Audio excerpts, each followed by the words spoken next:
Hi guys, welcome to another Monday night live stream. And we're in the process of studying the Ezra Apocalypse. And so we'll go ahead and go back to that, kind of pick up where we left off.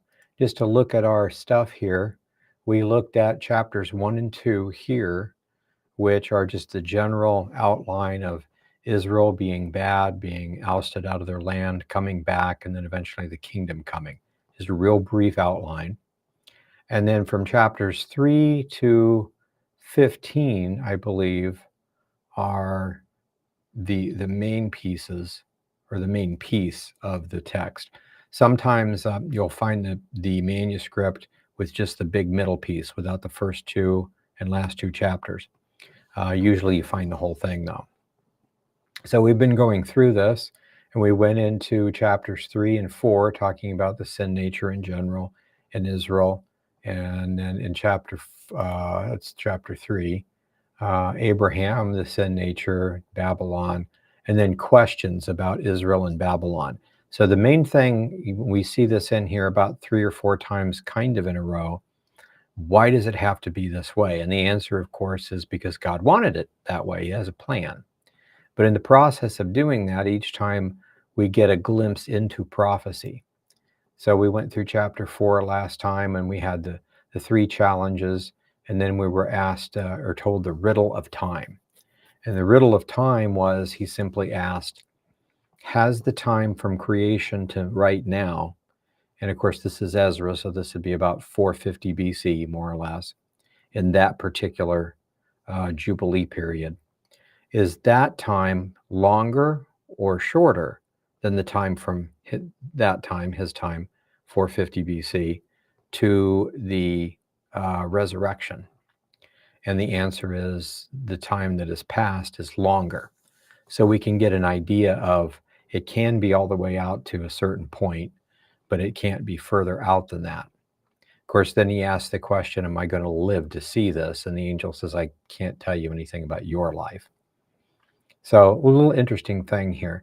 Then in chapter 5, it was last days signs. And we kind of went through that last week.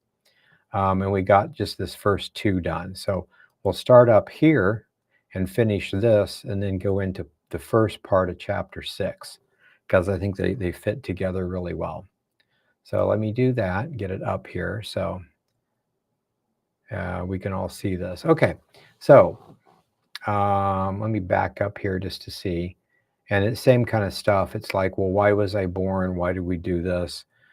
Israel has got to be better than the Babylonians, as far as at least halfway holy, those kind of things. And he's talking about all that stuff from back here. So that's the prayer. So then the angel comes and begins to talk to him again. And so here in verse 36 of chapter 5, we'll pick up.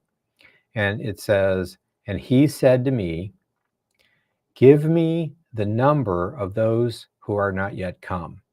In other words, from creation to now, so many people have been born. And from now forward to the resurrection, so many more people are going to be born.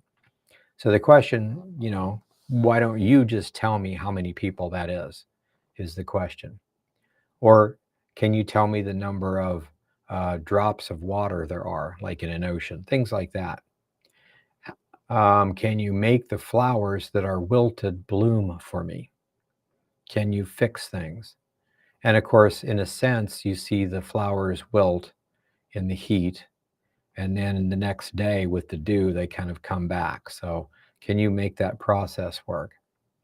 Open the chambers that are closed and bring forth the winds held captive in them. So can you create storms and start and stop them? Remember, Jesus did that when he was here. Show me the image of a voice, and I will show you what you wish to know. Well, I mean, we can show you sound wave patterns kind of on a graph, but you can't see my voice per se. So again, these are examples of, can you explain common things? And the answer for a human, especially back at that time period, is no. No way to explain that. So I said, he answers him and says, "O Lord, who is there, or who would there be, who could actually explain these things except him who dwells not with men?" Nobody can explain that but God.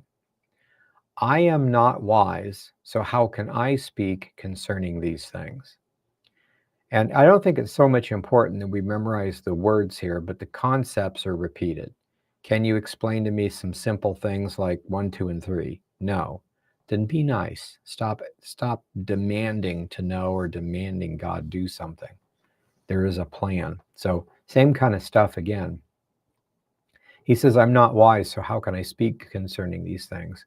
So he said to me, just as you are unable to do one of these things, you're also unable to find out my judgment or the extent of love which I have promised to my people at the end.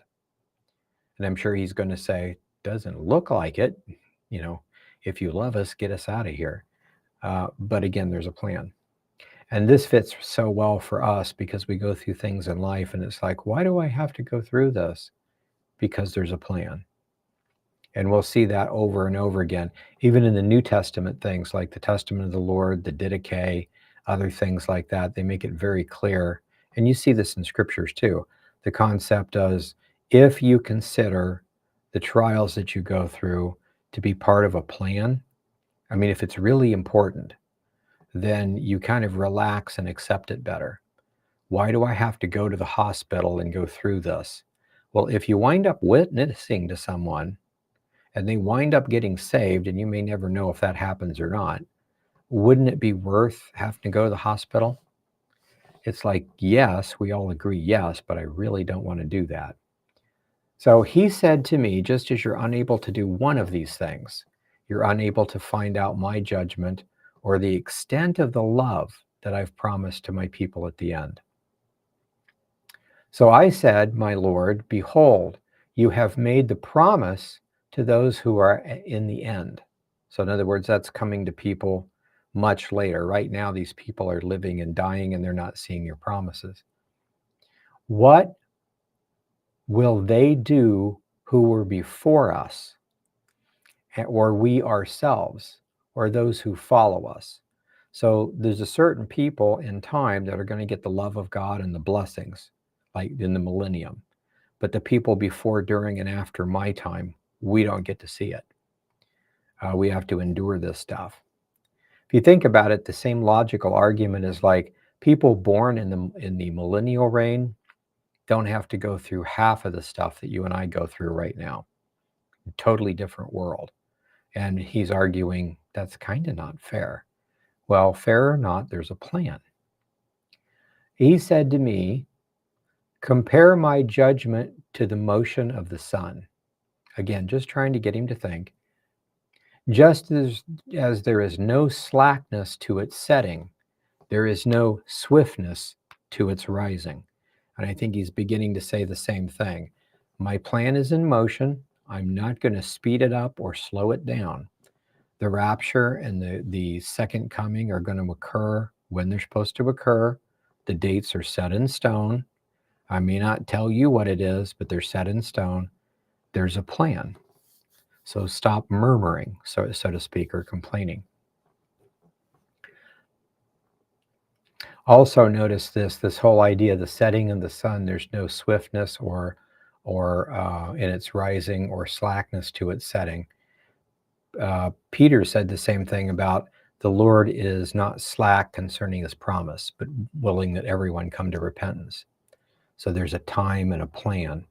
And I also think of James when he says that there's no variableness in the turning of the sun, or of God's plan. He kind of compares the two together.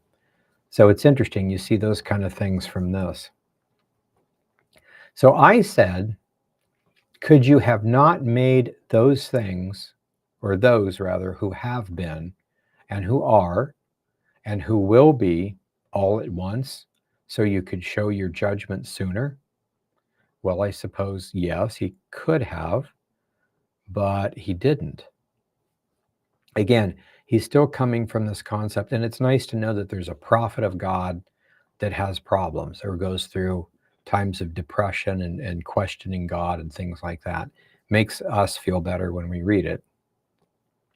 But couldn't you have done that? I mean, he could do anything, but He didn't because of a plan.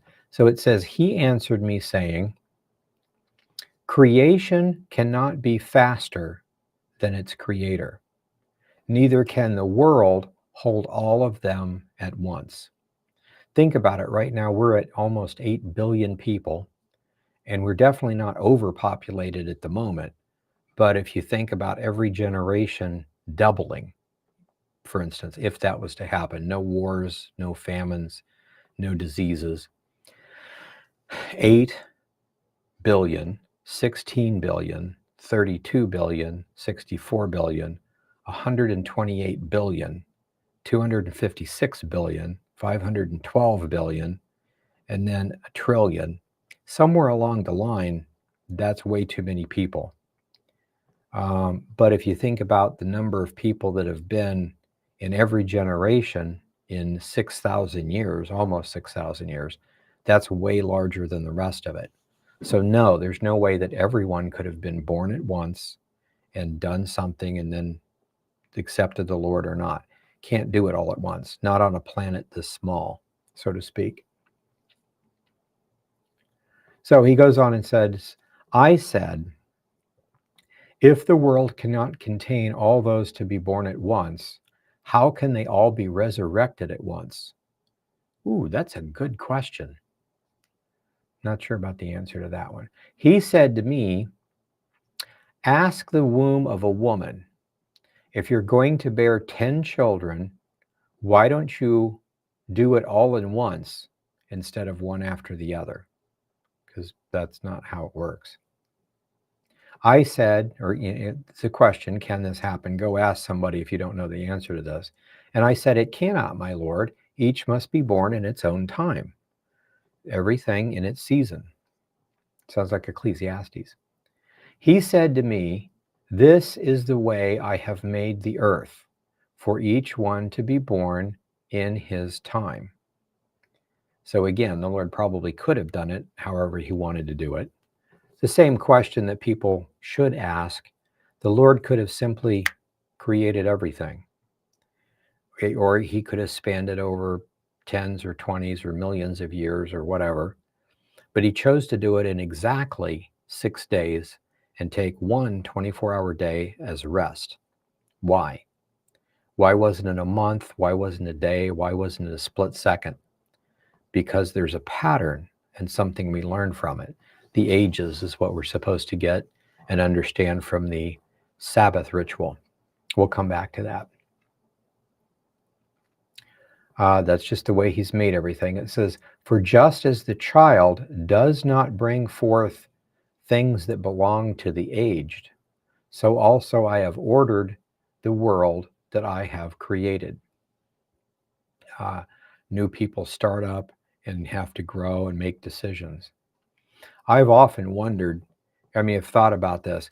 What if George Washington and Abraham Lincoln and Ronald Reagan and these guys were still around and would look at us and say, what are you doing? You know better than this. People would not really have an opportunity to sin and or to make a decision to become good or bad. And so these things are spread out for that purpose. Okay, so he says this, and this is the thing about Zion's age. So this gets back into prophecy and stuff again a little bit. And it says, I asked and said, now that you have given me the way, I would ask, is our mother Zion, and that's Mount Zion, but that's figurative of Jerusalem and Israel and the time she's been there and the whole plan of God. So Israel, Zion. Is our mother Zion, of whom you spoke, really still young or approaching old age? So this is just like the question he asked in the previous chapter. Is there the number of years from creation to now, is it smaller or lesser than the other? Well, it's longer. Okay, so that lets me know there's a deadline over here, but the second coming could be a lot smoother, further back. So he kind of asks another question to try to see it from a different angle. Is the kingdom of Israel, okay? If it's in really old age, it's about ready to fizzle out, which means the kingdom has to be right here. Time for the millennial reign. If it's still really young, there might be some time. So, and he's not sure. Again, we're still in Babylon at this point, or we're looking at those things. So the question is Zion really young or old? Okay, we know more time has passed, but that doesn't mean a whole lot. So he answered and said to me, ask a woman who bears children and let her tell you. Say to her, why are those whom you bear now not like the former ones, but inferior in size? And she will answer, those born in the vigor of youth are of one fashion, and those born in old age, when the womb is diminished, are of another. So it's just the way it is.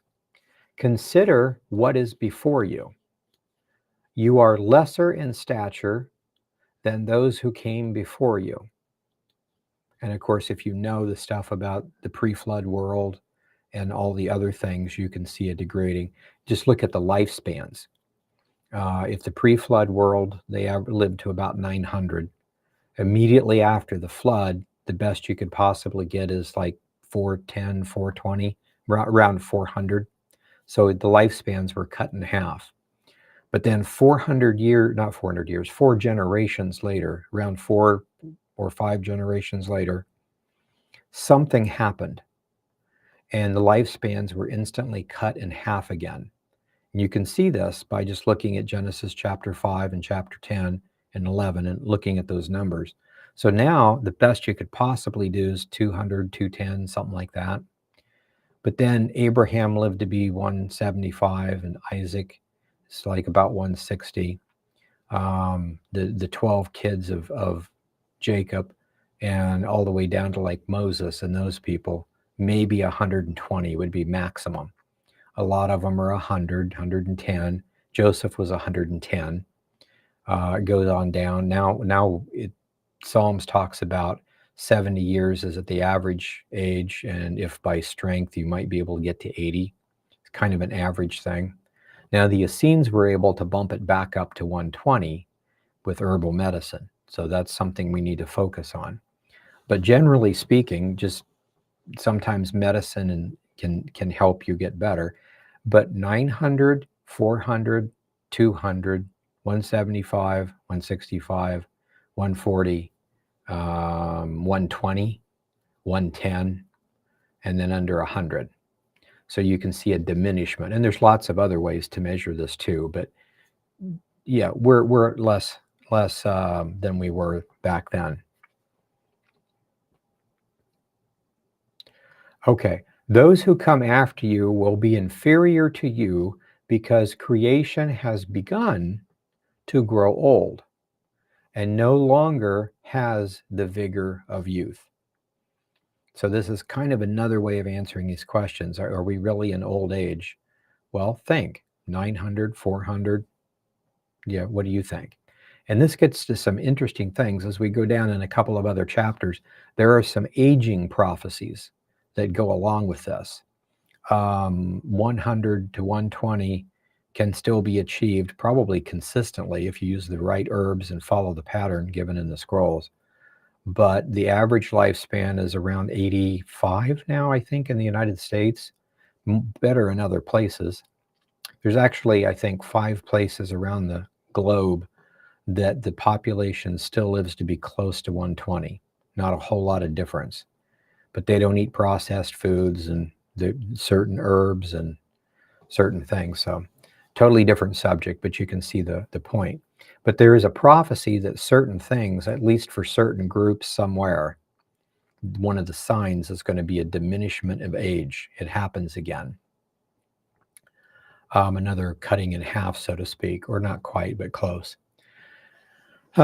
Which makes it interesting when you hear rumors of certain medications and certain viruses and certain things popping out in our end times that might change the birth rate, change the aging process, different things like that. There's all sorts of rumors, always are, always have been, but according to the prophecies, somewhere along the line, something like that happens. So let's go on. So the point is, the ones born at the beginning of creation are much stronger, live longer, better than those older. Then I said, I beseech you, my Lord, if I found favor in your sight, to show your servant by whom you will visit your creation. So show me the Messiah, show me how these things work. And so that's the end of chapter 5. So let's go on down to, let's get my notes here, chapter 6. And we're going to look at it, just a couple of pieces here, and then kind of pull some thoughts together. So he said to me, so the idea is, please tell me more if I'm worthy. He said to me, in the beginning, before the land of this world existed, before the winds ever blew, before there was thunder and lightning, before paradise was founded, before the beauty of flowers were seen, before the powers were established. It makes me think of angels, but could be also nations. Or the numberless armies of the angels were gathered. Before any of that happened, before the height of the air was uplifted, before the measures of the firmaments were named, before the chimneys of the mountain of Zion were hot, before the present years were sought out, and before the deeds of the present day sinners were even conceived, before those who have gathered for themselves the treasures of faith were sealed. This is interesting. So in other words, in the very beginning, before any of that, remember it says that we're sealed unto salvation from the plan for the Messiah, the Lamb, sealing us for salvation. And he was actually slain in all intents and purposes at the beginning of creation. So the plans were already laid. Before any of that came to be, it says, I alone, who considered and made these things, and thought no one else but me, will they be ended? So in other words, the question is, God is in control. Before anything that you know about at all ever happened, was ever designed, was ever put in process to be created, God had all these things in mind, and he will finish them the way he decided he was going, what he planned, the way he planned to do them. So first idea here is, don't question God, follow directions. So that kind of a thing. So now we're going back to this prophecy again. So, okay, God started stuff a long time ago, and he mentioned in here he knows how long it's been from creation to my time. And of course, we looked at that. It's 70 jubilees, 70 jubilees. And so how long is it going to be? Less than 70 jubilees from that time to the resurrection.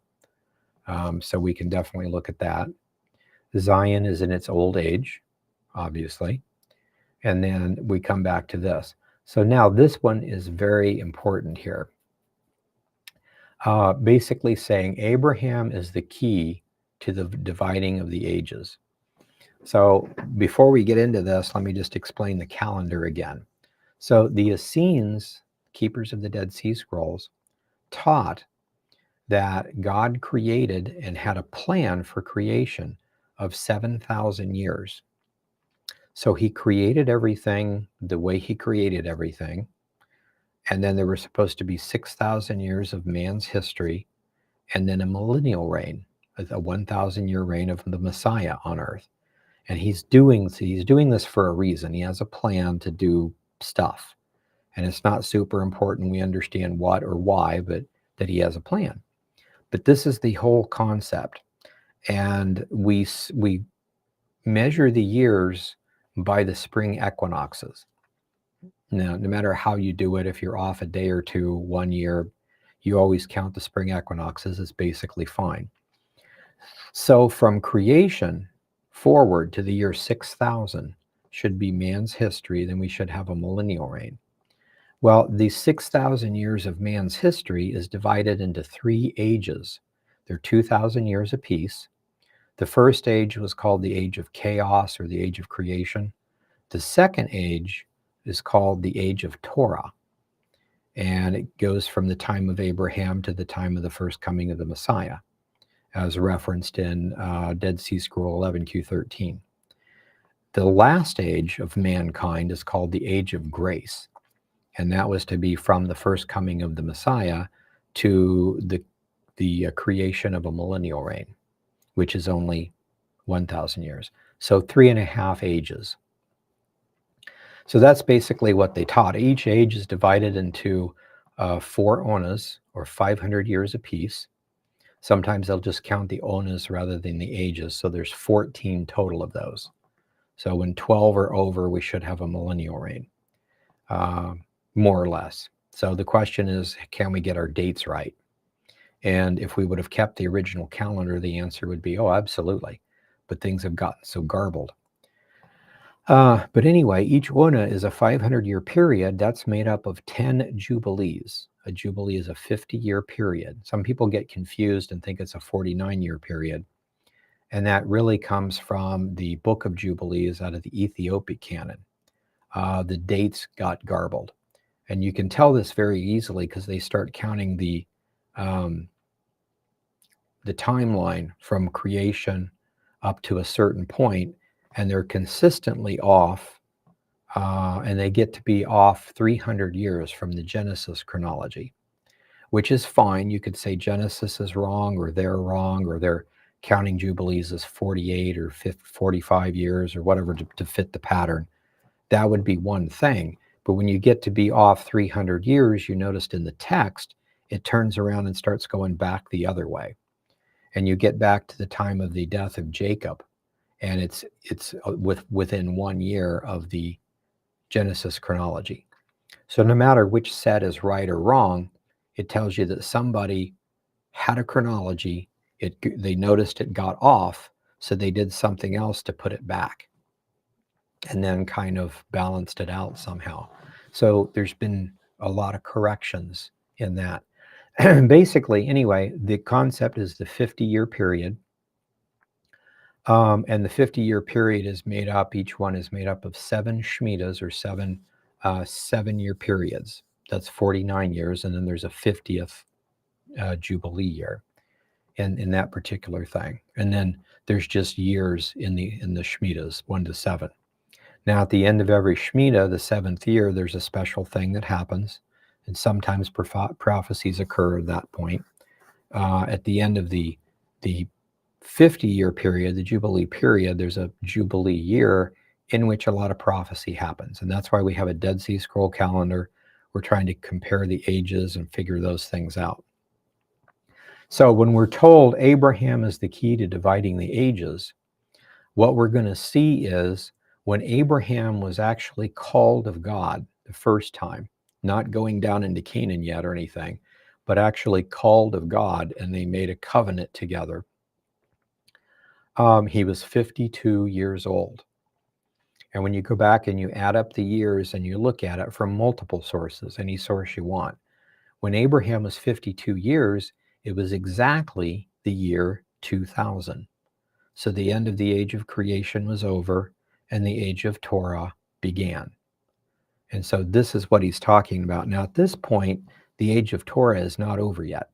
It won't be for another 400 and some years. So at this point, they would probably tell us the key to dividing the ages would be to look at the day of Pentecost. Or actually not that, it's different, but the first coming of the Messiah. It's the same kind of a concept. So we'll read this, we'll go over to the calendar and kind of compare the ages. But this is what it says here. So question is, the Lord did everything, and by him they will be ended. So it says, then I answered and said, what is the dividing apart of the times? Okay, so there's basic ages and stuff. Maybe we can figure things out that way. And yes, if he had the calendar, remembered the calendar, had calendars with him, or could recalculate, he could actually easily figure out most of this stuff. So he says, what is the dividing apart of the times? The main pieces, how do we divide them? How do you divide ages? What is the end, or the other way of saying it is, what is the end of the first age? When was it? And the beginning of the second. The end of the first would be the beginning of the second. So how can I find that date? And he said to me, from Abraham until Isaac, when Jacob and Esau were born to him, and Jacob's hand caught Esau's heel. For Esau is the end of the world, and Jacob is the beginning of that which follows. So I think there's more here than meets the eye. So this is something we need to kind of look at, study along with calendar pieces. But the main key is Abraham. Sometime in Abraham's life, around the time of, you've got Abraham and then Isaac, and then you've got Jacob and Esau. So somewhere in that neighborhood, we have this crossing over of this time period. So the covenant with Abraham would start in the year 2000 when he's 52. But Abraham kind of dilly-dallies, so to speak. He goes up to Haran, he goes down to Canaan, he comes back to Haran, stays there for a while, goes back to Canaan, does some stuff, goes back to Haran. His father dies. He permanently moves to Canaan, but that's when he's 75. But even at that point, when he permanently moves to Canaan, a few years later, there's a famine, so he picks up and he goes to Egypt for a while, and then just stays there for a while until the Lord makes it hard for him to be there, so he goes back home. So all these things are over a time period. Most of these things are going to be where you can actually pinpoint the exact year of the end of the age, but the things that trigger the whole thing start 50 or 100 years early and might go up 50 or 100 years later. It all goes in with Abraham fighting Nimrod. Nimrod is a picture of the Antichrist, and one of his generals, I think his name was Anuki, is a good picture of the false prophet. The tyranny and the religion that was made is identical, not identical, but very close to what the Antichrist will do. The timing and everything is amazing. One of the things you'll notice from the calendar is at the end of the age of Torah, when Messiah came, the last Shemitah of the entire age, the very last Shemitah, right in the middle of it, is the destruction of the Jerusalem temple and the shutdown of the Alexandrian Essene temple. Well, Paul tells us the very last 7-year period of this age, before the kingdom starts, there'll be an Antichrist, a 7-year tribulation. Right smack in the middle of that 7-year period will be the desecration of the temple. Now, the temple is not going to be super godly because they're not focused on Messiah. The two witnesses will be. So, but there's going to be a lot of corruption. So interesting, if you back up to the first age and look at the very last 7-year period, that last Shemitah, what happened in the very middle of it? The destruction of the Tower of Babel. So just think about that for a minute. You can see all of these patterns by looking at these things. The ages just repeat. There's only 3 of them, but we can look at the last 2 and begin to see what's happening in the third. So there's a worldwide satanic empire, and the headquarters in the Tower of Babel at that point is basically destroyed and shattered. Now, to finish the entire destruction took another 123 years. If you think about that, with Abraham, Isaac, Jacob, and Esau, and the death of Nimrod, and then everything, the empire completely dissolved. Took another 123 years. So if we go up to the timing of the end of the second age, where the age of grace begins, that should have been 75, but we have Jesus being born in maybe 2 BC, Pentecost around 32 AD, destruction of the temple around 70, 75 being the end of the age, and then you have continued wars all the way up to 135 with the Bar Kokhba rebellion, and then finally Israel was dissolved and a new era began. Now, there were Christians all the way back to 32, so that's basically well over 100 years of the church age, still kind of changing and all that stuff. So things come in patterns or in time periods. Rarely is anything a type thing. Rapture will be like that. When it actually happens, it'll be in the twinkling of an eye. But these things take time. So in this case, the question is, when is the end of the first age and the beginning of the second? Well, when Abraham was 52, that's pretty obvious. But that whole time period. And he mentions it gets up with Jacob and Esau. Jacob's hand caught Esau's heel. And well, what does this mean prophetically? Probably means something. Esau is the end of the world, specifically the one that ended the age of Nimrod. Esau is the one that actually killed Nimrod, and that ended up crippling the entire empire. Jacob became Israel and started the Israelite nation where the Messiah would come. So the age of creation is now gone and the age of Torah starts, even though this is like another 100 and some years after the end of the age. So again, it's a timing period, but it makes perfect sense, and it's exactly what happens in our ancient history text. So it goes on and says, the hand of a man is betwixt the heel and the hand. Ask no further questions about this. And then he gives a petition to understand more prophecy. We'll come back and look at that, but let's go to our website. This is our BibleFacts.org. And if we go to our DSS calendar site, we have these ONA studies. And that's breaking up each 500-year period into the 14. So what we want to do, and they had like a circular calendar. So if you go to ONA, I believe it would be 4. No, it should be 2, something like that. Let's find it. Okay, Enoch stuff. ONA 3, always get confused. Canaan died. Okay, maybe we do need 4. Okay. Shem, Shelah, Eber, Peleg, Ru, Nahab, Nimrod born, Lot born, Abraham. Okay, so here's Abraham born in 1948 AM, which is what all the texts say. You can get that from scripture. If we're using the Dead Sea Scroll calendar, that equates to 1978 BC, which is the 7th Shemitah of the 9th Jubilee of the first age. So we go on up here and we notice Abraham marries Sarah. He's 50 years old when he does. That's 1928 BC. Well, it's 1998 AM.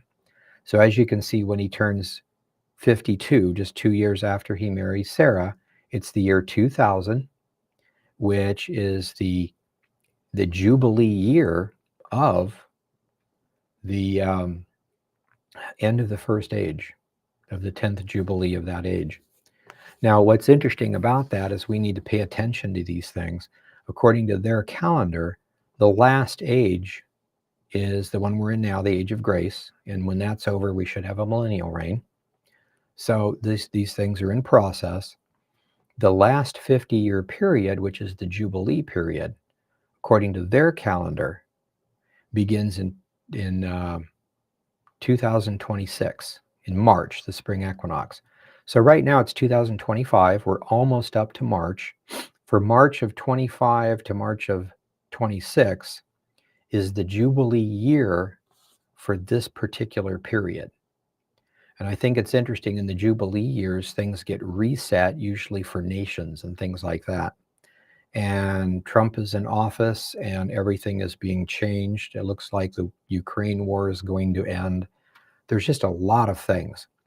And this is outside the scope of our work, but we will look at later some other scrolls that talk about some revivals and other things in the first Shemitah of a Jubilee period, specifically the last one.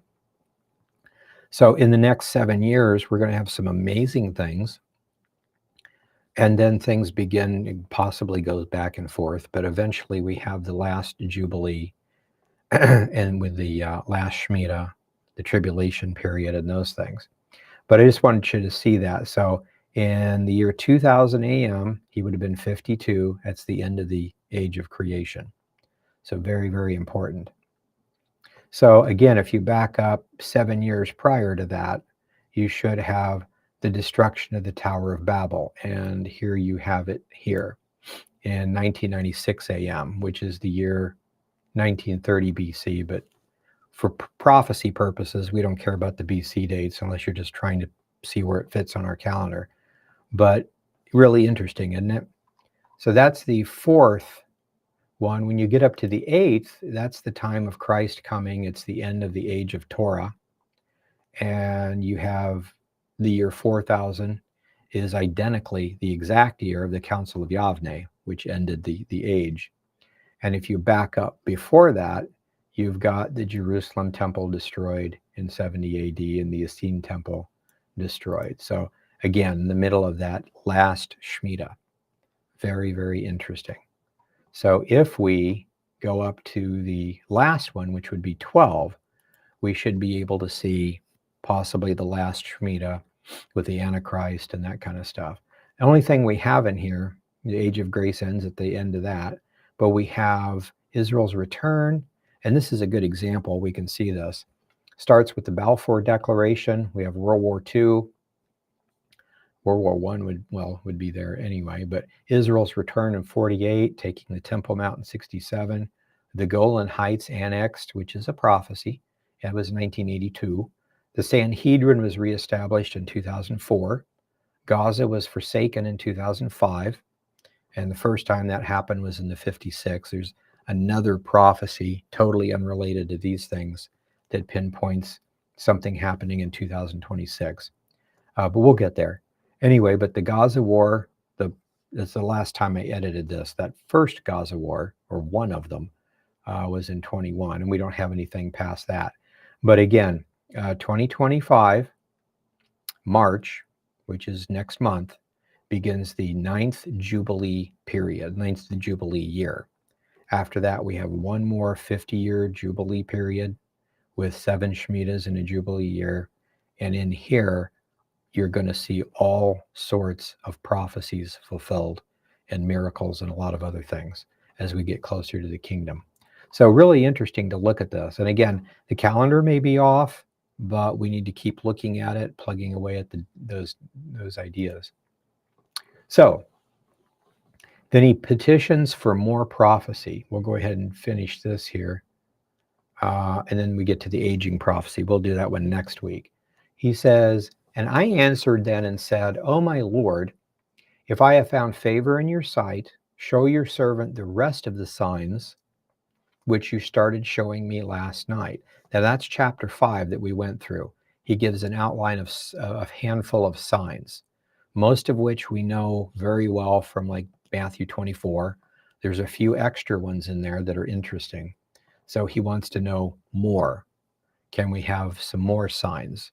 And I'm sure in the back of his mind is preferably some dates. Can we set some dates? Of course, the answer is going to be no, but can you give me some clues at least? Anyway, so he says, he answered me and says, stand up on your feet and you will hear a loud voice.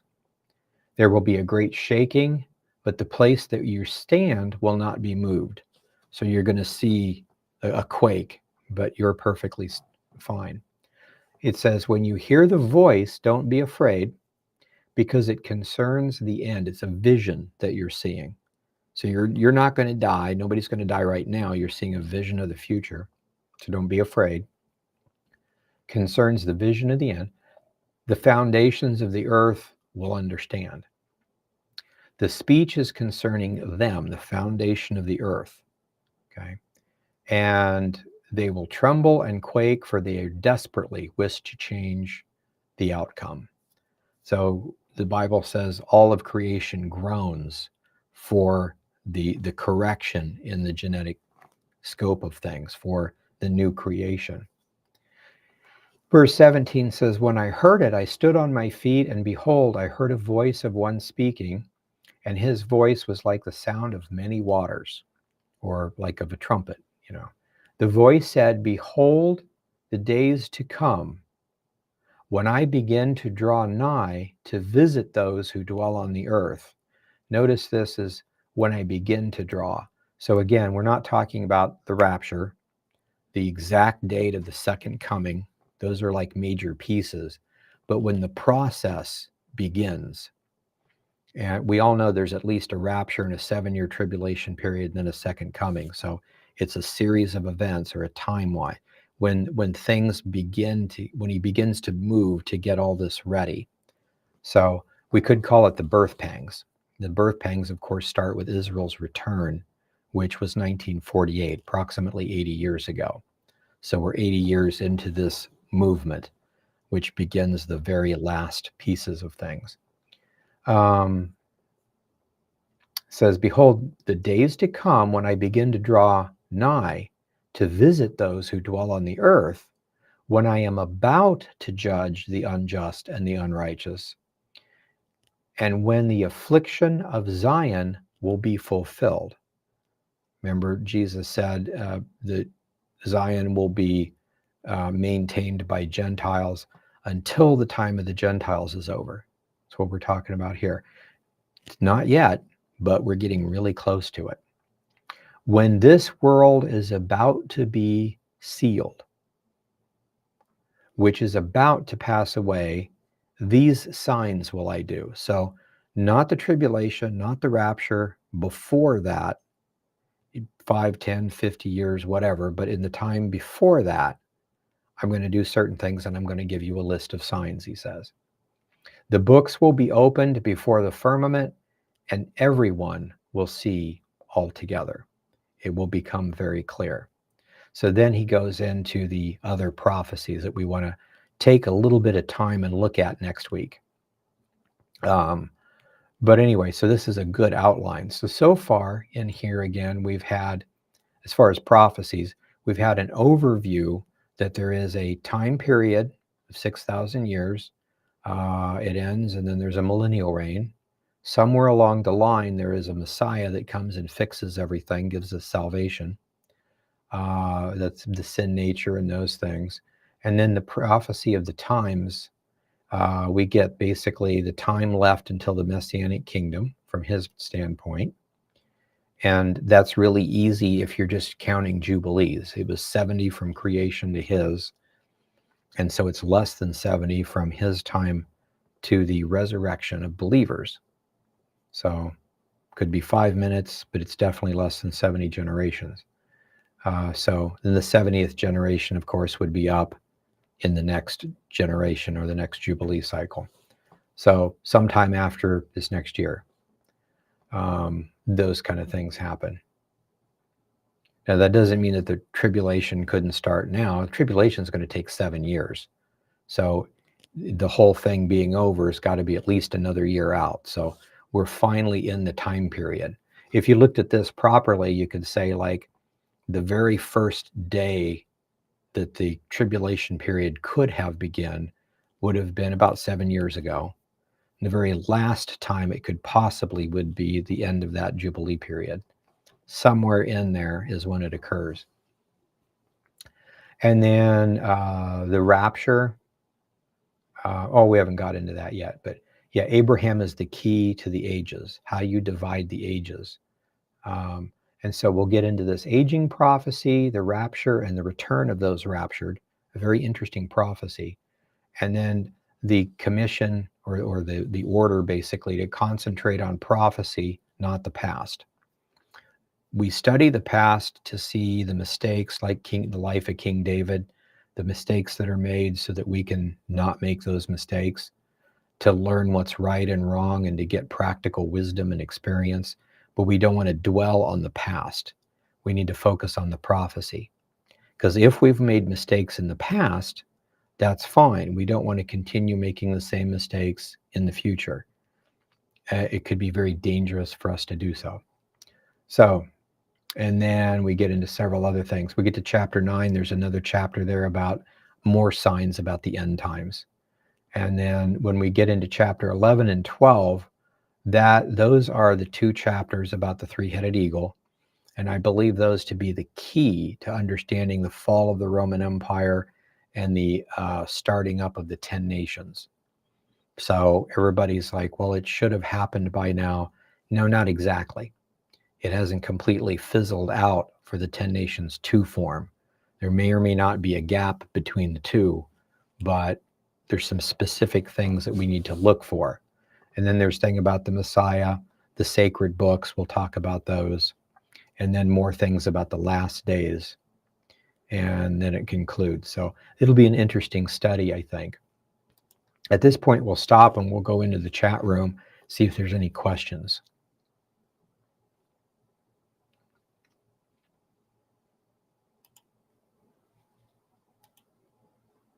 We have a few. Okay, first question. Let me pull up this here so we might be able to see it a little easier. There we go. Do the scrolls say anything about who the stars of Jacob 38 and Revelation 9 are? In Revelation 1:20, he says there are angels, but in Job they are mentioned separately from the sons of God, which are angels. Not specifically Job 38 and Revelation 9, but the stars sometimes just mean the stars, specifically if we're talking about the ancient pagans used to worship the sun, moon, and stars, stuff like that, and they are the host of heaven. Other time, we're talking about the host of heaven, the stars being the angels, the angelic army. So it's hard to tell. And even if you're referring to angels, there are watchers, holy watchers, there are fallen watchers, there are actual fallen angels and holy angels.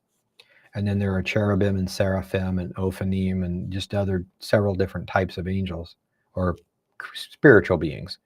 Angels and archangels might be totally different, but it's mentioned in that way. So a lot of times when you talk about stars, we're talking about a fallen angel. Sometimes we're going to see the reference to a star in the Ezra Apocalypse, I believe. It's in the back of there. Referring to the attack of the dragon nations, which would be the Islamic assault, at the very least on Constantinople in 1453, but probably is talking about a later time period. And if you pull those together, it's a demonic-led, at least a demonic-led thing. Complicated. But anyway, so we'll see what happens. But in general, that's what they would say. They do have quotes from the book of Job.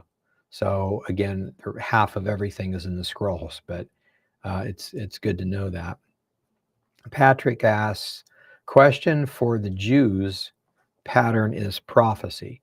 I get the general gist of this, but could you expound on that from all of us, maybe an example or two?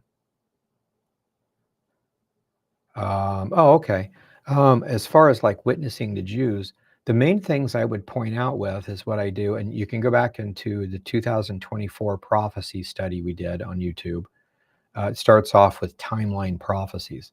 The main concept that I would say is that there are multiple prophecies in the Old Testament that talk about Israel coming back. Okay, Israel came back, except some people want to argue that the Jews that are over there now aren't real Jews and there'll be a new Israel kingdom later on by someone else, that kind of thing. But the problem with that is that one of the prophecies in Daniel specifically gives us the date of which the Israelites should return. And that was supposed to be 1948. So whoever says they're Jews, they goes back to the land of Canaan, or Israel or Palestine or whatever you want to call it, that coast there, and establishes the nation of Israel or Judah, whatever they choose to call it. And if they do that in 1948 AD, so many years after a certain event, according to the prophecy, those are the real Jews, and that's the nation of Israel we're talking about. So what's interesting about that is you can't say that this is not God's plan, that those are not Jews, that it's a coincidence. And there are many other timeline prophecies like that. And then on top of that, there's other prophecies like they bring back the language. There's all the prophecies about Hamas and the Gaza Strip that are being fulfilled right now. We should have those in the prophecy thing too from last year. We need to redo that because there's some new interesting data that we need to talk about. Anyway, but there's a whole bunch of things like that. So as far as that goes, one of the other prophecies, though, is from Isaiah 29 that talks about when Israel returns for the second time. The second return, of course, has to be 1948. When that happens, the old ones would begin to speak out of the dust of the earth. So as far as Israel coming back in 1948, the first thing that should pop into all of our minds is the discovery of the Dead Sea Scrolls. So we need to take the Dead Sea Scrolls and study them very carefully. And they teach the theology of basic Christianity and talk about how the prophecies and the rabbis would be off and this is what would happen. And they're 100% accurate. So if you're Jewish and you realize, I mean, if it's all a myth, why are you even Jewish? Just go somewhere else to America or somewhere and live a nice life.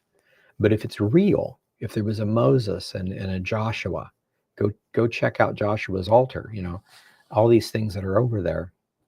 If it was real and the prophecies say you're supposed to come back and reestablish the land, it's supposed to be 1948, and somebody did, and you're there now. And you found something called the Dead Sea Scrolls, which is pretty interesting. Please go read it. Look at what it says about the Messiah and how salvation works. It's the reason why we have hundreds of thousands of messianics, probably a lot more than that now. So those are some of the things just to get a focus on those things. And if you look at them and you honestly think they mean something else, fine. You make your own decision. Nobody's forcing anybody to do anything. But please look at the evidence. That's what I would say in that case. In another video, did you state that the musical instruments mentioned in the Psalms relate to the prophecies in the end times? Can you explain this in more detail? Yeah, basically the scrolls teach, we were just talking about the Onas, the 14 sets of 500-year periods from creation to the new creation. And basically what they taught was when in the Psalms, if the Psalm is prophetic, and if the prophecies are in there are about anything, the very beginning, the title usually will say something like, this is a song called whatever, and it's set to this musical pattern or this tune, and it's to be played on this musical instrument. A lot of them say that. And then sometimes they'll actually go on and say this is about when David fought Goliath or whatever, and some of them don't seem to have a title. Apparently they all did, so that's an interesting study too. But basically they said if it says it's to be played on a musical instrument and it's a stringed musical instrument, and if it's prophecy, they say the number of the strings in the instrument is the ona in which it's supposed to take place. And they gave examples of like the Psalm 6 and Psalm 12, I think it was, which should have taken place in this time period. Of course it did. And songs about the Messiah seem to always be in the eighth ona, or an 8-stringed musical instrument. So that's pretty interesting. So whenever you see something like that with the 12 strings, it has to be about the second coming, or whatever it is about, but it's in this time period, this 500-year period, which ends in 50 years. So we're right at the end of that 500-year period, which is fascinating. I mean, the prophecies about Hamas being the government of Gath of the Philistines, which is currently called the Gaza Strip, and the things that would happen in the war and stuff are all prophesied, for instance, in Amos 6 and a few other places. But in Amos 6, it mentions that they will sing a song on the 12th string musical instrument. So it's got to be a government structure calling itself Hamas in the area of the Gaza Strip, more or less. It's got to be after Israel comes back because they have a war with Israel. So it's got to be after 1948. And it's got to be in this particular ona. So it has to be done and finished between 1948 and 2075, somewhere in there. And this is 2025, right in the middle. So it has to be the Hamas we're talking about. So just little things like that to pinpoint. It never pinpoints a date. But in this case, it's telling you the 500-year period in which it takes place. So it just lets us know it's not another group called Hamas that maybe was 500 BC or something like that. It's exactly in that particular thing. So it's fascinating to study all these things and pull them together. Question, is Mystery Babylon the Roman Catholic Church and Islam joined together according to the book of Gad? Yeah, according to Gad chapter 2, very well might be. And it's either that exactly, or a faction of Roman Catholicism and a faction of Islam that come together. It specifically says that there would be two anti-Semitic powers, religious powers, not armies or nations or anything, but powers, anti-Semitic replacement theology type powers. One is located, like the headquarters, is located south of Israel, and its symbol is a crescent moon. That sounds like Islam. The other one, it says, is in the north side of the Mediterranean Sea, somewhere in the north, and it's in a country, or not a country, but it's headquartered in a city called Katim. Well, that's the name for the old Roman Empire, so specifically Rome, Italy. That would have to be the Roman Catholic Church. Those are the only two large powers, anyway, that we would be looking at, or maybe Eastern Orthodoxy or Protestantism as a whole. I don't think anybody else is that strong as far as number of people. Well, Buddhism, Hinduism, all that other stuff, but so it says that, and it talks about somehow those two come together, and it's not capable for us to destroy it. It exists all the way to the second coming, when the lamb comes back to fix the problem and start the millennial reign. So that would mean it exists in the tribulation period. It may start a long time before or right in the middle of the tribulation period. It all depends on how long it lasts. But that's what Gad tells us to look for. So I'm not pointing fingers at the Roman Catholic Church or Islam either. It's not either one of them separately.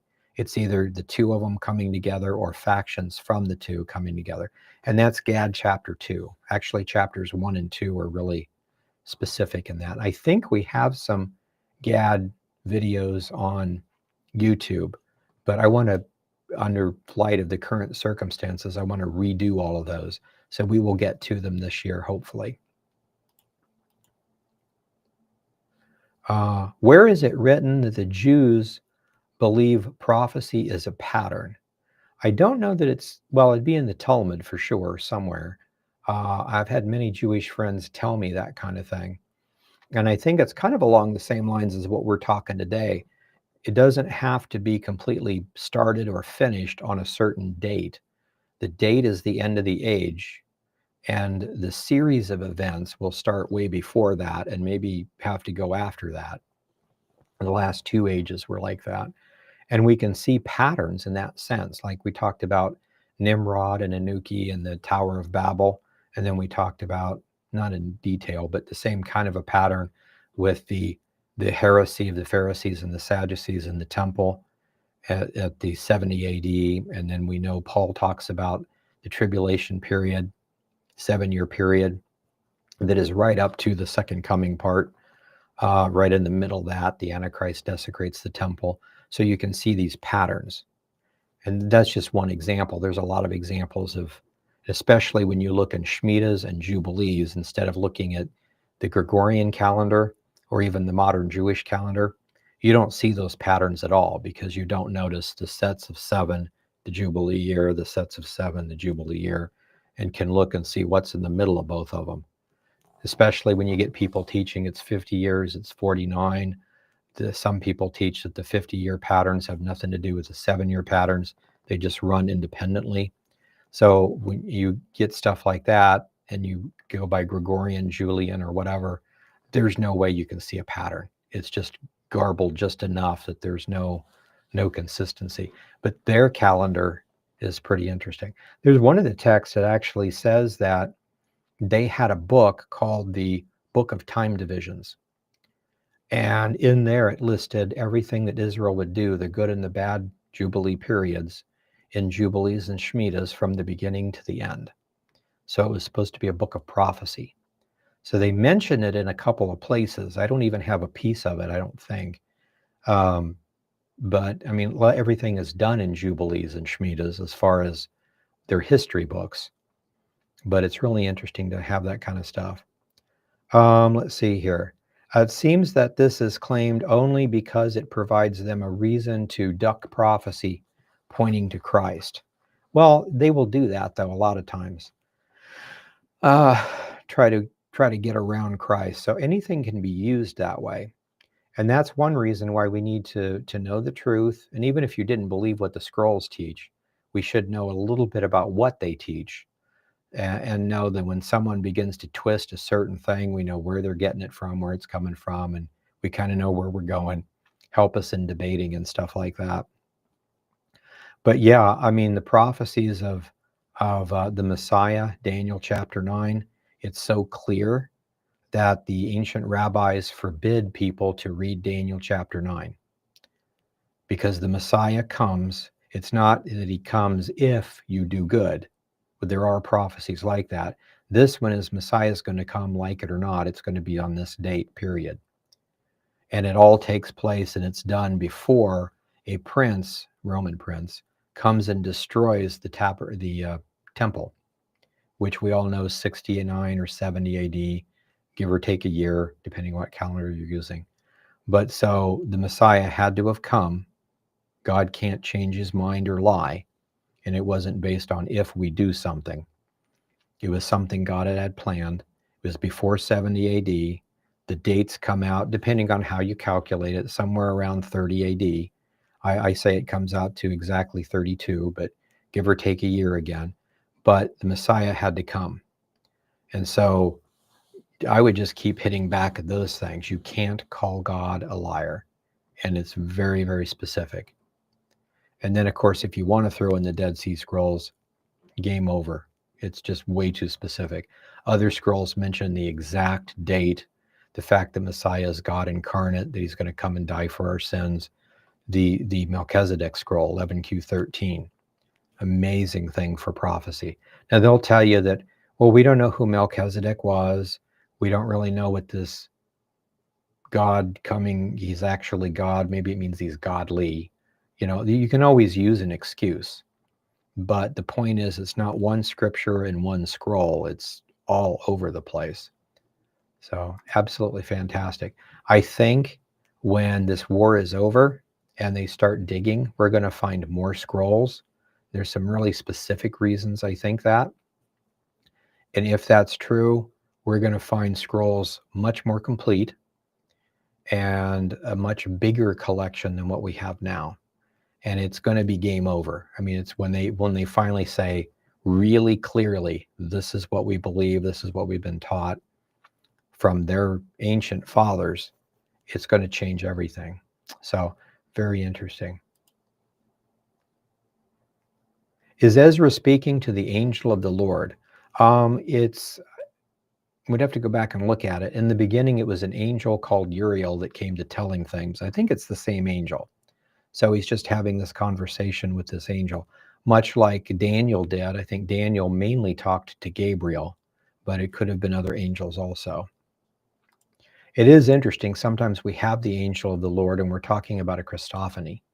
So that's pretty interesting too. In the Ezra Apocalypse, is the air going bad, industrialization, chemtrails, weather modifications, and the stones crying out about archaeology, proving the Messiah is Lord of Israel? That I never thought about the stones crying out meaning archaeology. That's interesting. We see it very clearly from Daniel 12 and from Isaiah 29 and a few other things, and of course history. So that's pretty interesting. As far, I don't know what causes. I try not to not get in trouble, but I try not to speculate because I might go down the wrong path. All it says is that the air changes, and it's in context with the aging prophecies and the other prophecies. We do something.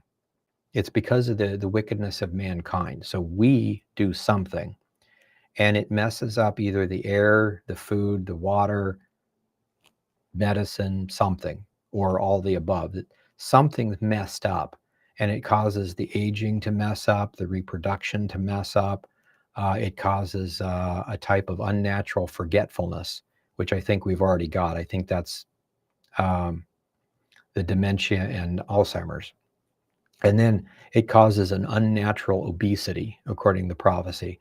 We already have that. It used to be obesity is because you're just flat pigging out, you're eating too much, so stop it, go eat some salads. And now it's like, well, even if you ate salads, you wouldn't really lose the weight. That's not possible, but that's what happens. So there's something in the food, the water, or maybe the food and the water is perfect, but something is preventing that. And it's something that we've done to ourselves because of basically greed for money. It's the wickedness of the generation. So it's probably a combination of a lot of those. Some of that stuff may be conspiracy theory, as they say. Maybe it's fake, but it can't all be fake. Something happens, and we're warned very specifically in the scrolls about those things and how to counter them with the herbal medicine. God has left instructions if we can just find them. So it's interesting in that respect, and we're going to look at some of those prophecies next week on this. Yeah, so I don't know.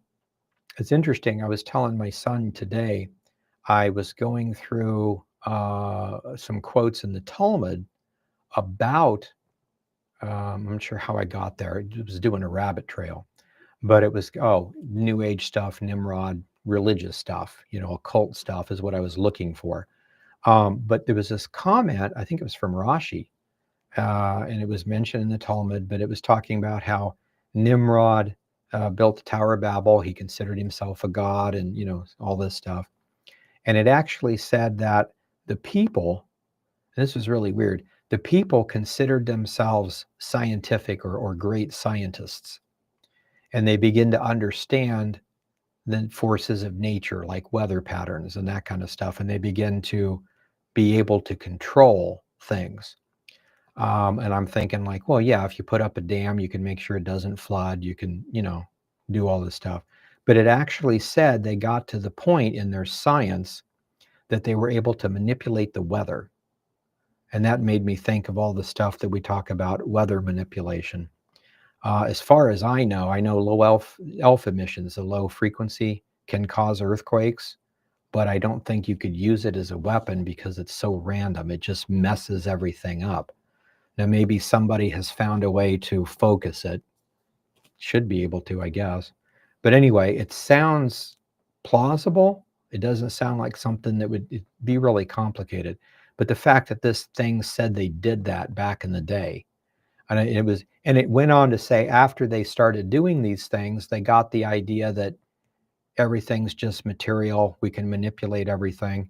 So then they started saying there is no God because it's just stuff and we can prove that kind of an idea. And I just thought that was interesting. You've got a lot of atheistic scientists now because they know so much and they think, I don't see any evidence of God, because they're focused in a certain way. So the evolution, materialism type atheistic science, and science should be science with or without God, just things work this way. So anyway, it's pretty interesting, but something like that, or a lot of those things together. So it would be wise for us to look at herbal medicine and to,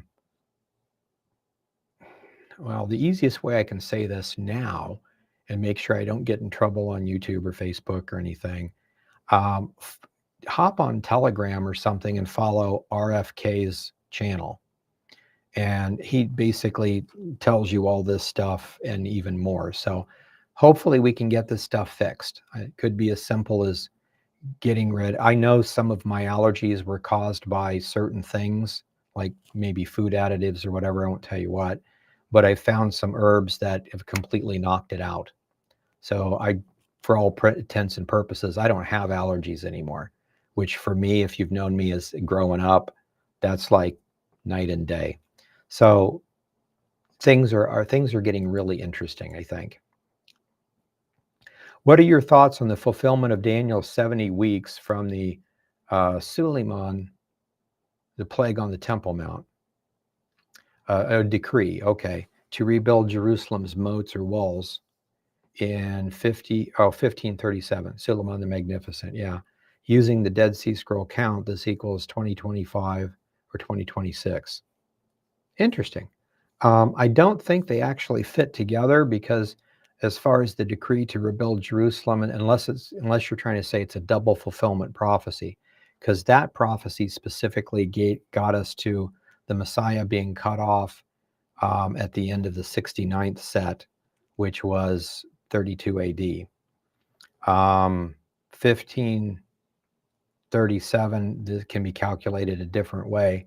I think it's a type, but I don't necessarily think the numbers fit anything specific. But there is a Dead Sea Scroll that gives us an event that occurs in 2026.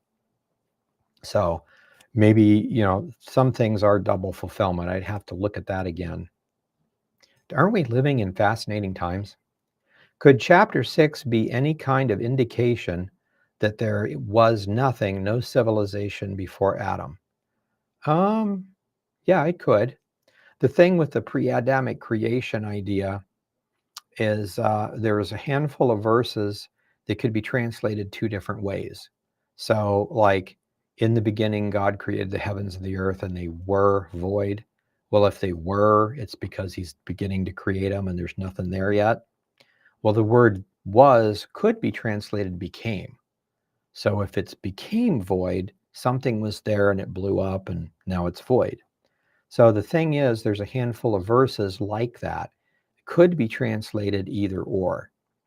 So to me, that means there's absolutely no evidence, no concrete evidence proving anything like that. So yeah, if you couple it with things like that, it might be. It would be interesting to note. I keep telling people that for me to start believing in a pre-Adamic world, I need a Dead Sea Scroll or something written from a prophet to tell me it did happen. This is what the landmass looked like. Their first president was this. They were over here. If you go here, you'll probably find ruins. And then we can go there and we'll find funny looking creature bones. Something like that. That would go a long way to pulling it all together. And we might find something like that one day. But right now it doesn't. There's not enough to prove that it did, and you can't prove that there wasn't. So it's that kind of a thing. But that's a good point. I hadn't thought about that particular chapter. Or could God's plan for the 7,000 years rule out a pre-Adamic civilization? Sounds like it, but I don't think so. I mean, we're talking about God's creation from Adam to the time period. So yeah, it could rule it out, but I mean, you could make the argument there was something here before they were judged, that's all over, whatever, and we're starting over. So from start to end.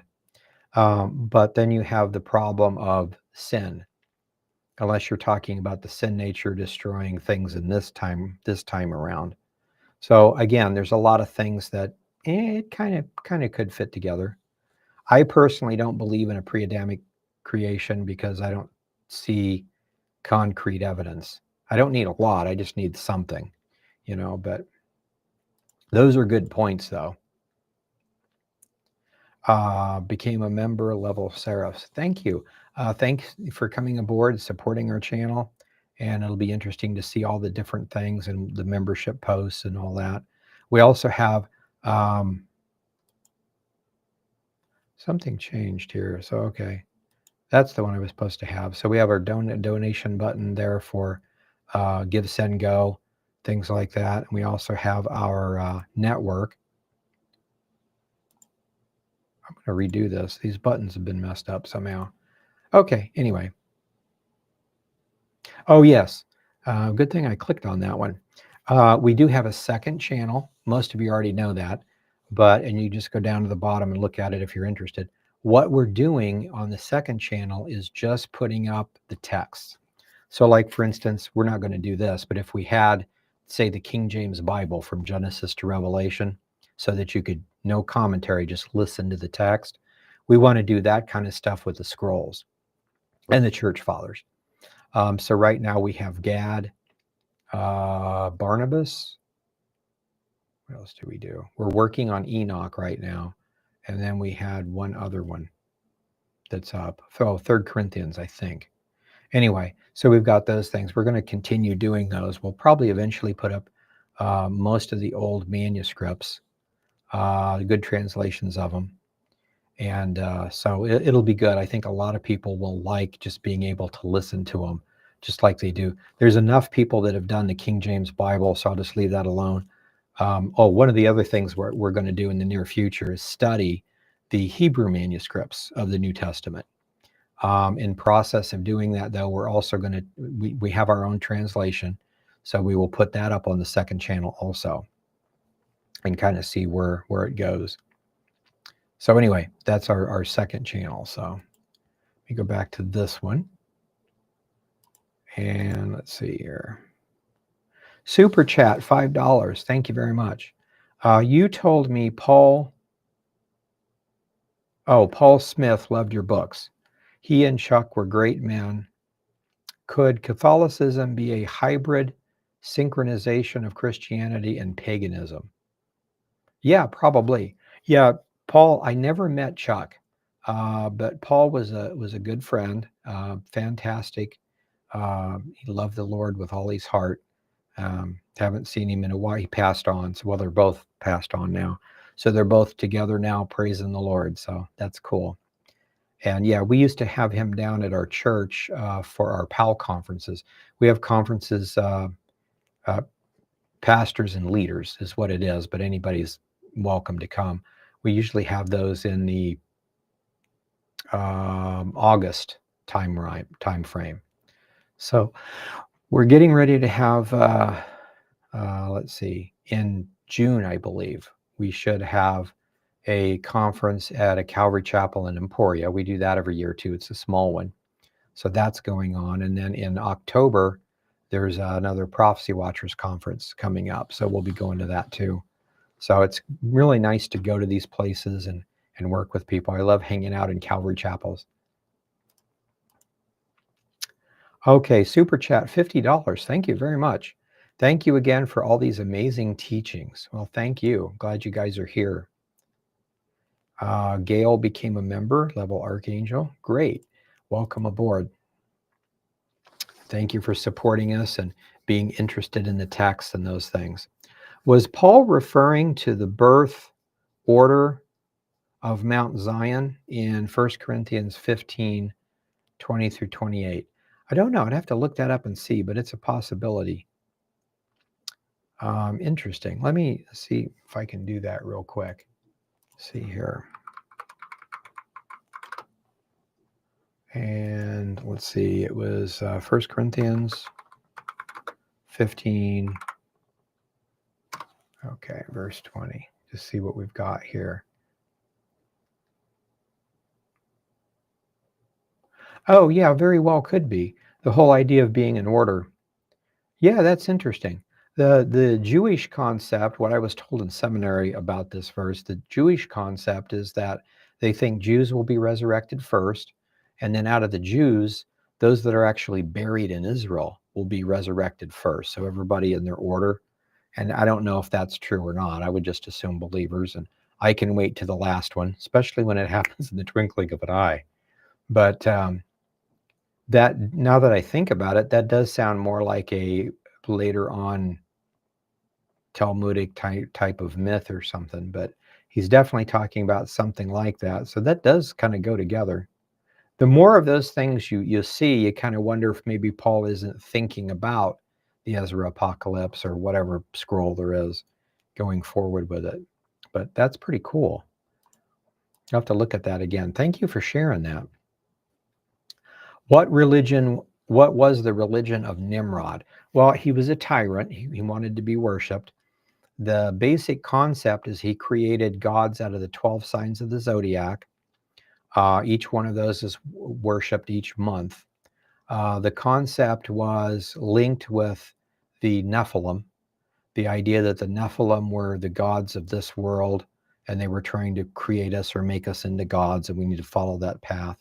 The idea that if he's mad enough not to give us eternal life, then these guys would. It's the concept.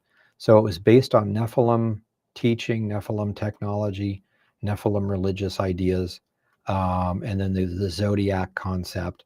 And then it was a type of ancestor worship also, which makes sense if we're all evolving into gods, the ancestor worship. And that's where we get like the obi, in the Old Testament, like in Deuteronomy, the forbidden practices with the skull and that kind of stuff, and the teraphim, those kind of things.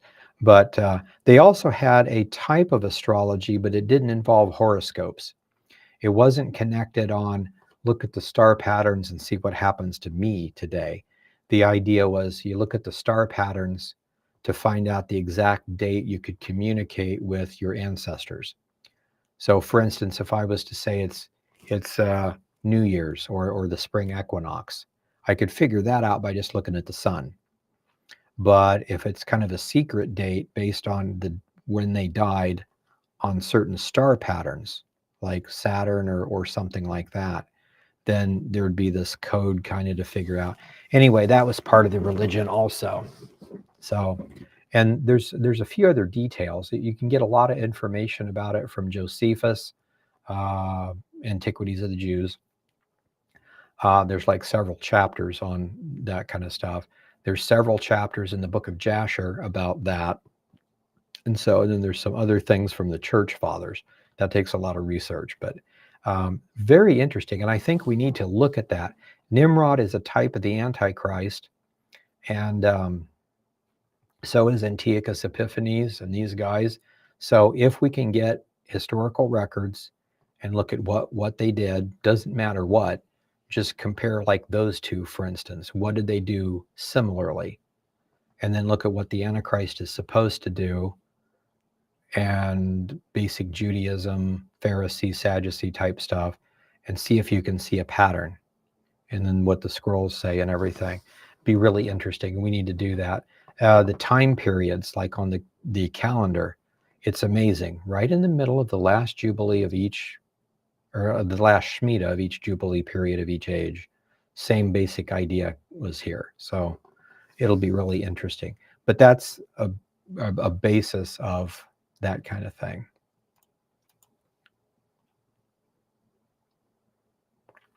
I'm not sure how Abraham is the key exactly. The basic idea is that there are ages. So from creation, there's a 2,000-year period. And then the second 2,000-year period is called the Age of Torah. And it's not necessarily the books of Moses or anything, but the idea that God would create a people for himself. And that people, Israel, would have, a religious system, some odd laws maybe, or what, they're unique. But anyway, from that people, the Messiah would come. And so the basic idea was that people would start in the year 2000. That would be the change of the age.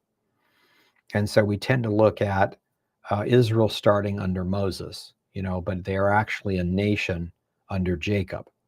And so the concept is when you look at this, the end of creation almost ended badly with an antichrist and all this stuff, but it was stopped by Abraham, Isaac, and Jacob.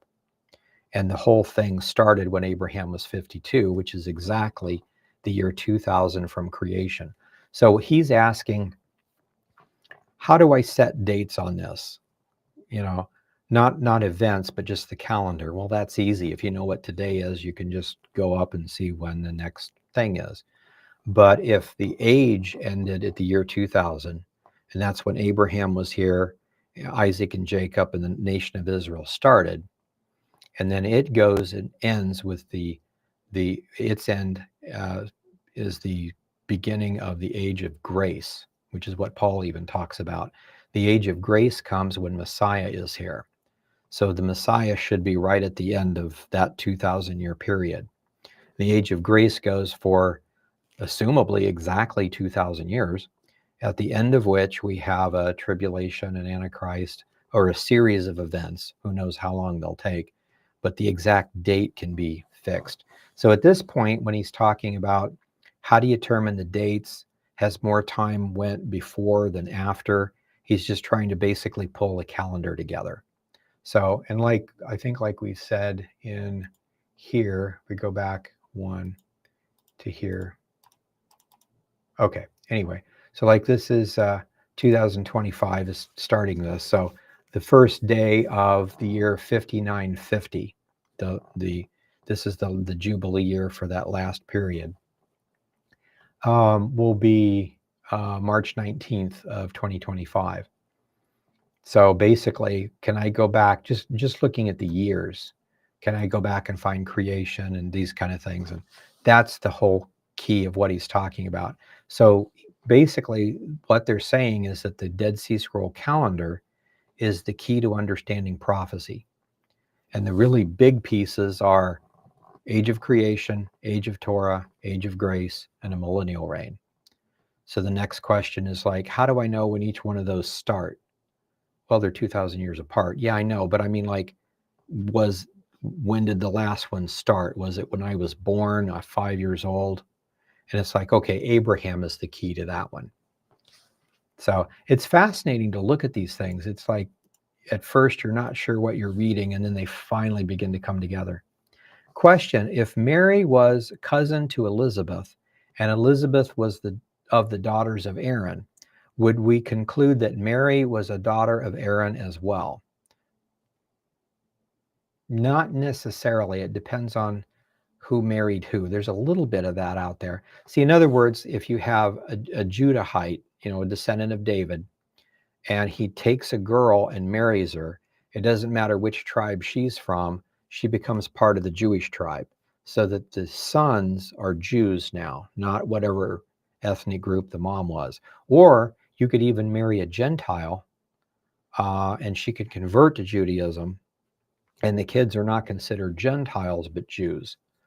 So Elizabeth was married to Zechariah, who was obviously of the direct lineage of Levi.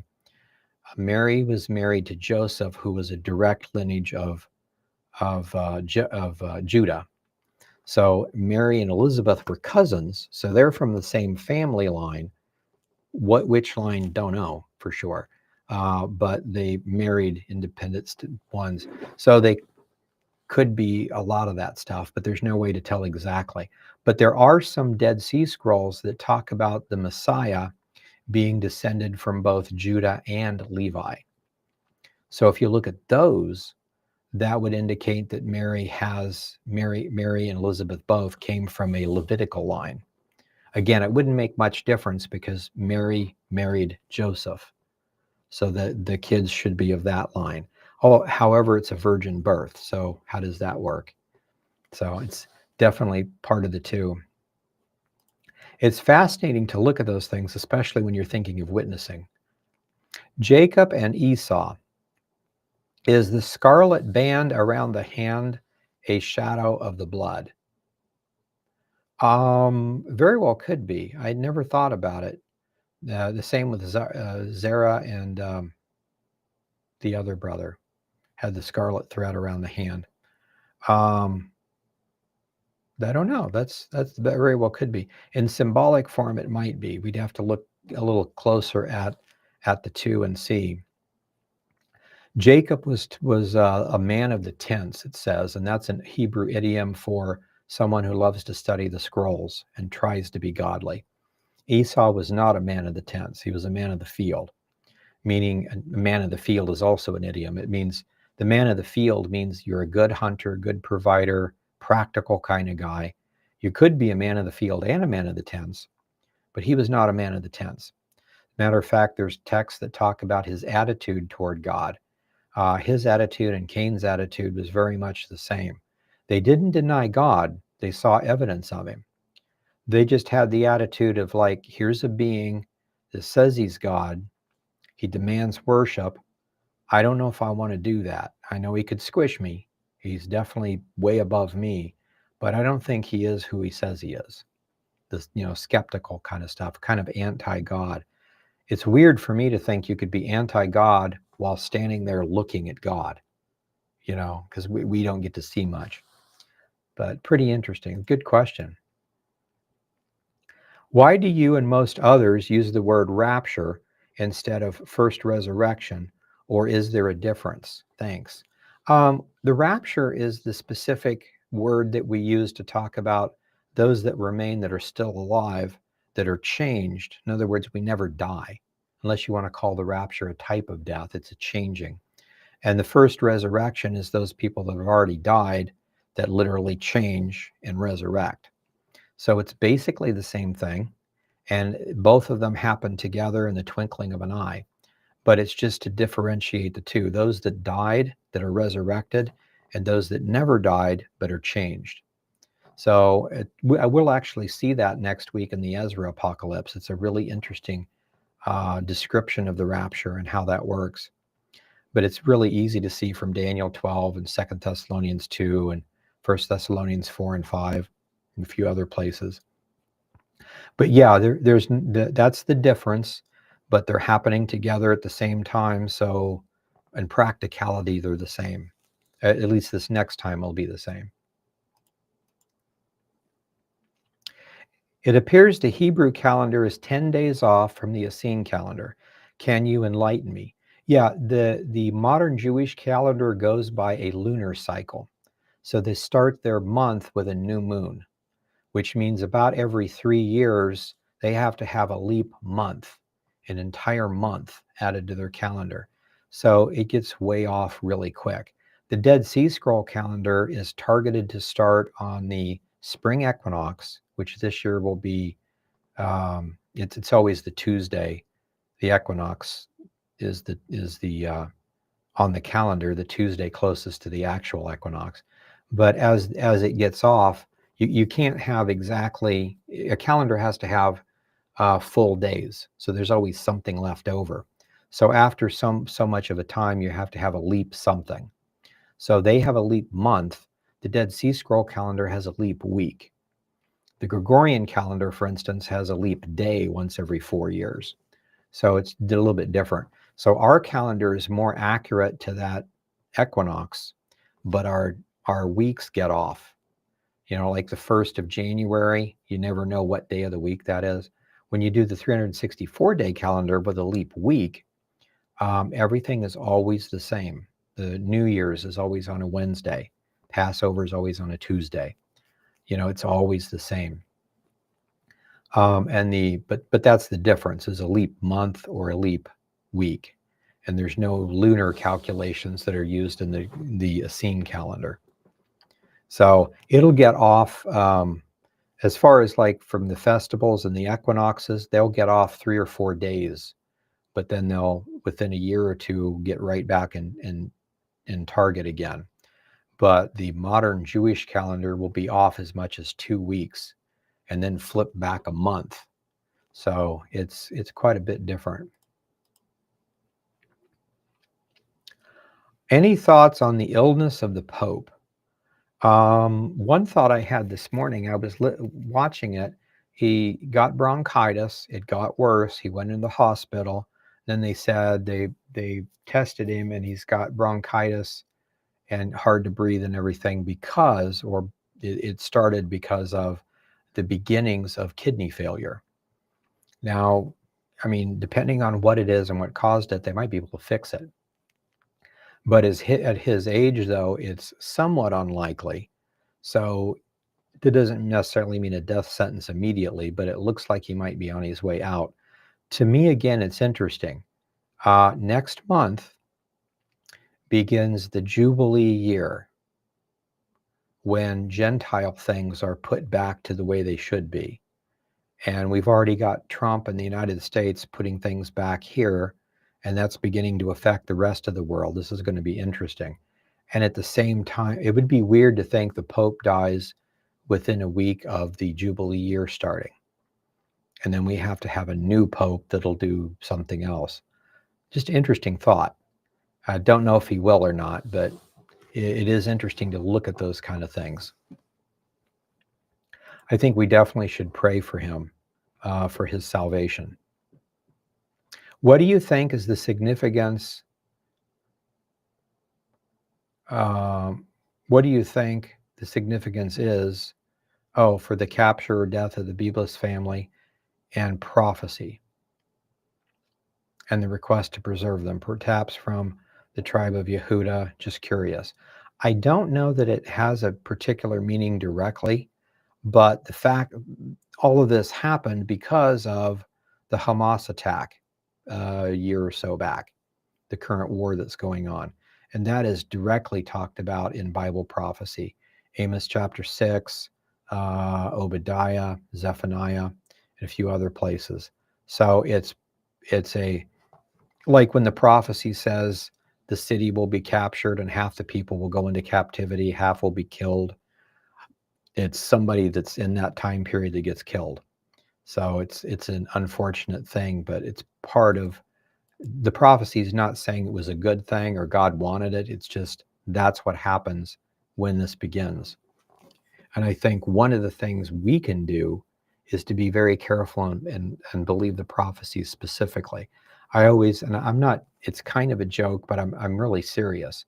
Unless God has told you to be a missionary, do not go try to be a missionary in Damascus, Syria. Because not even in the next few years, I don't know, but somewhere along the line, according to Isaiah, it gets completely obliterated. You know, don't go try to be a missionary in the southern part of the Jordan, uh, the state of Jordan. It becomes tar pits at a certain point in prophecy. So just things like that.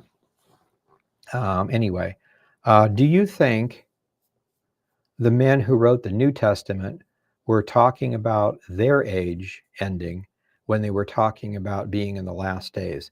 I think sometimes yes. It's an interesting thing. The things repeat, but there are several, and I can't think of any off the top of my head, but there are several places that seems to be, and I think that's how we get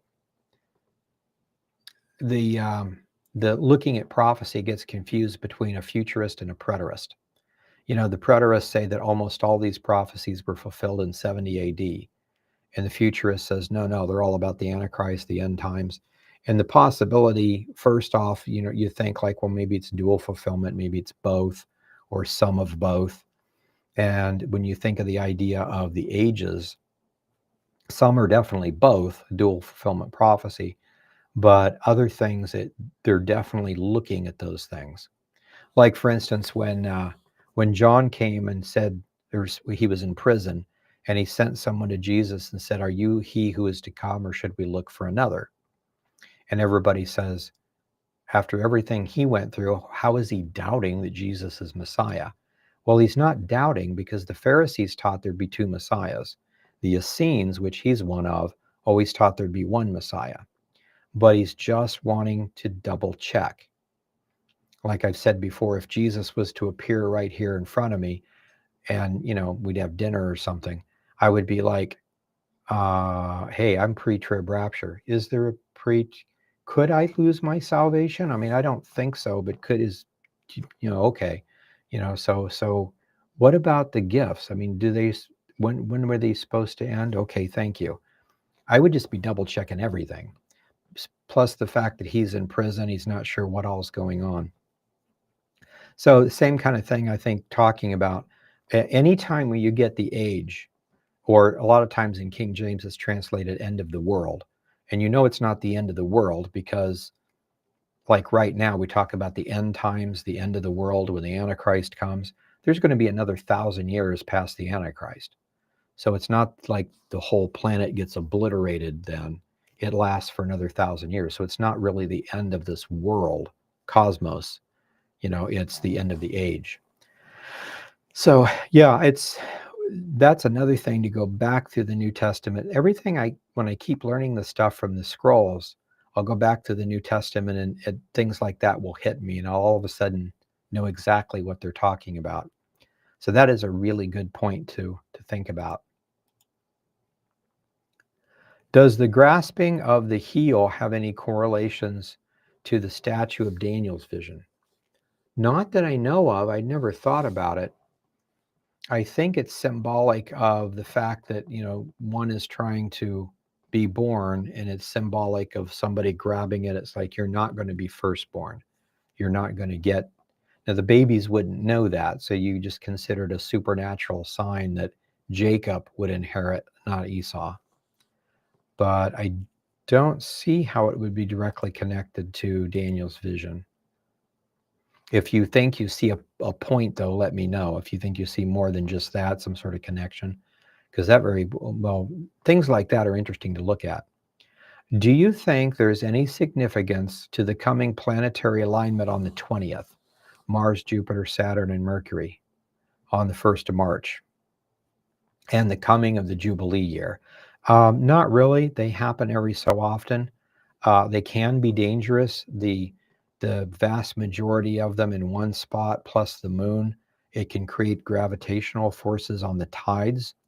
So you could have some tsunamis and stuff like that. Or the stress on the earth could possibly cause an earthquake or a volcanic reaction. So, I mean, that's all just physics. You don't know if it's going to or not, but if everything's ready to happen and you put just a little more stress on it. So those things can happen. But as far as prophecy, I don't think so. That's why I'm kind of skeptical of the blood moons, at least not the way they're taught normally. But if you're going to say the blood moon is an eclipse, I'm not sure how that could mean anything, because you can sit down and figure out when the next eclipse is. And they go in a pattern. And most of the time, nothing happens during an eclipse, almost always.